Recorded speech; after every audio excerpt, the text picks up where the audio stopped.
नमस्कार। आज हम भारतीय दंड संहिता 1860 के सेक्शन 22 चल संपत्ति यानी सेक्शन 22 मूवेबल प्रॉपर्टी के बारे में अध्ययन करेंगे।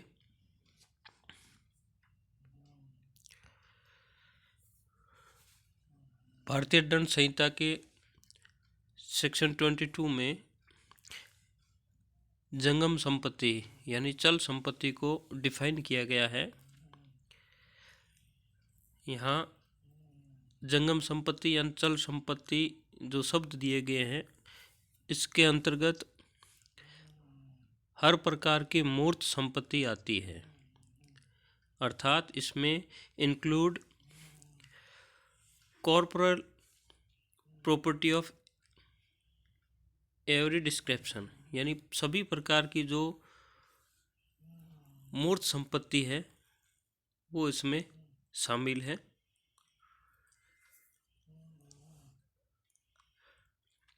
सामान्य शब्दों में चल संपत्ति के अंतर्गत सभी प्रकार की मूर्त संपत्ति आती है। मूर्त संपत्ति उसे कहते हैं जिसे हम इंद्रियों के द्वारा बोध कर सकते हैं, अर्थात हम इंद्रियों के द्वारा उसे देख सकते हैं। आँख, नाक, कान के द्वारा जो महसूस की जाती है वो मूर्त संपत्ति है। तो सभी प्रकार की मूर्त संपत्ति चल संपत्ति है। लेकिन इसमें क्या शामिल नहीं है, तो इसमें भूमि यानी अर्थ, भूमि चल संपत्ति के अंतर्गत नहीं आती है। दूसरा होता है भूबद्ध कोई चीज़ है, यानी ऐसा कोई है जो परमानेंट रूप से भूमि से अटैच है, जुड़ा हुआ है। भूबद्ध चीज़ है जो स्थायी रूप से भूमि से जुड़ी हुई है, वो इसमें शामिल नहीं है। या जो attach to the earth, permanent रूप से स्थायी रूप से भूमि से जकड़ी हुई चीज़ है, वो इसके अंतर्गत नहीं आती है। तो चल संपत्ति का तात्पर्य सभी प्रकार की मूर्त संपत्ति आती है, और इसमें लैंड यानी अर्थ, भूमि नहीं आती है।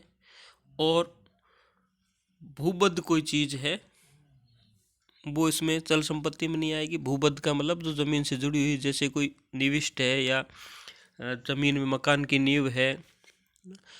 और भूमि से स्थायी रूप से जकड़ी हुई, यानी खिड़की, दरवाजे, या भूमि के साथ में कोई बिजली का पोल जो स्थायी रूप से जकड़ा हुआ है, कोई इमारत है उसकी जो माइलस्टोन है वो भूमि के अंदर निविष्ट किया गया है,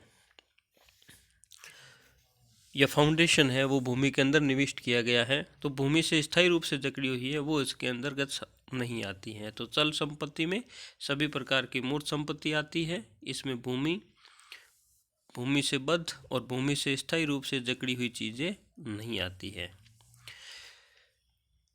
आईपीसी के सेक्शन 22 में जो ये परिभाषा दी गई है चल संपत्ति की, यही परिभाषा साधारण खंड अधिनियम 1897 की धारा 3 क्लोज 36 में दी गई है।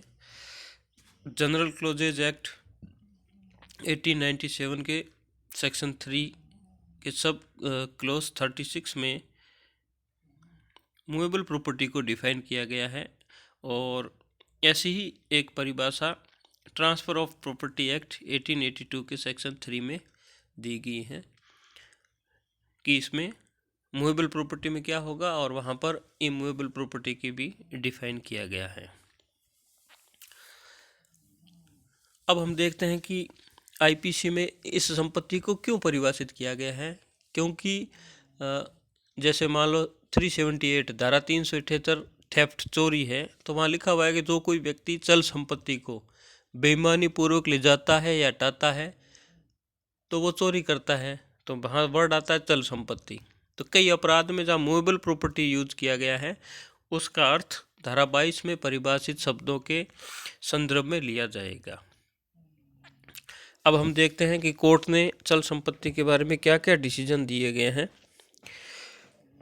तो जो इलेक्ट्रिसिटी यानी बिजली होती है, वो जो पोल में तार लगे होते हैं बिजली के, उसमें से चल कर के आती है, और एक स्थान से दूसरे स्थान पर चलायमान होते हुए भी वो चल संपत्ति नहीं है।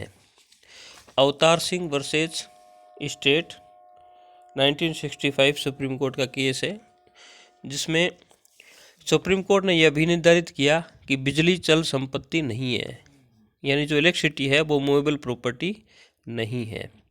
उसी प्रकार एक केस था चंडी कुमार का और राज्य बनाम पूर्ण सिंह का। इसमें भी सुप्रीम कोर्ट ने ये निर्धारित किया कि मछली है यानी फिश है वो एक मूवेबल प्रॉपर्टी है, और मंदिर में जो मूर्ति होती हैं उसको भी अहमद बनाम राज्य के केस में चल संपत्ति माना गया था। लेकिन प्रश्न ये उत्पन्न होता है कि एक मनुष्य का शरीर चाहे वो जीवित हो या मृत हो चल संपत्ति है? नहीं है। किसी भी मनुष्य का शरीर जीवित है तो वो चल संपत्ति नहीं हो सकता। अगर उसकी कोई खरीद फरोख्त किया जाता है तो वो अपराध होगा, मानव तस्करी, और संविधान में भी उसको प्रतिष्ठित किया गया है। अगर मृत है तो भी शव के अनादरण के लिए अधिनियम लागू होता है। यानी एक मनुष्य का शरीर चाहे वो जीवित हो या मृत हो चल संपत्ति नहीं है। लेकिन एक पुराना शरीर जिसे हम कहते हैं मम्मी, उस पे शरीर पे एक लेप लगा दिया जाता है और कई सालों तक उसको सुरक्षित रखा जाता है, तो वो एक चल संपत्ति है, ए मूवेबल प्रॉपर्टी है। एम्परर वर्सेस रामदीन 1902 का केस था इलाहाबाद हाई कोर्ट का, जिसमें ये न्यायालय ने अभी निर्धारित किया कि मनुष्य का शरीर चल संपत्ति में नहीं आता है, चाहे जीवित हो या मृत हो। लेकिन एक पुराना शरीर जिसे मम्मी के रूप में सुरक्षित रख दिया गया है तो वो चल संपत्ति में आएगा। केस था एम्परर वर्सेस रामदीन। तो चल संपत्ति का तात्पर्य सभी प्रकार की टेंजिबल यानी मूर्त संपत्ति इसके अंतर्गत शामिल है, और भूमि, भूमि से बद्ध और भूमि से स्थायी रूप से जकड़ी हुई वस्तु इसमें शामिल नहीं है। धन्यवाद, मिलते हैं नेक्स्ट वीडियो में। Thank you.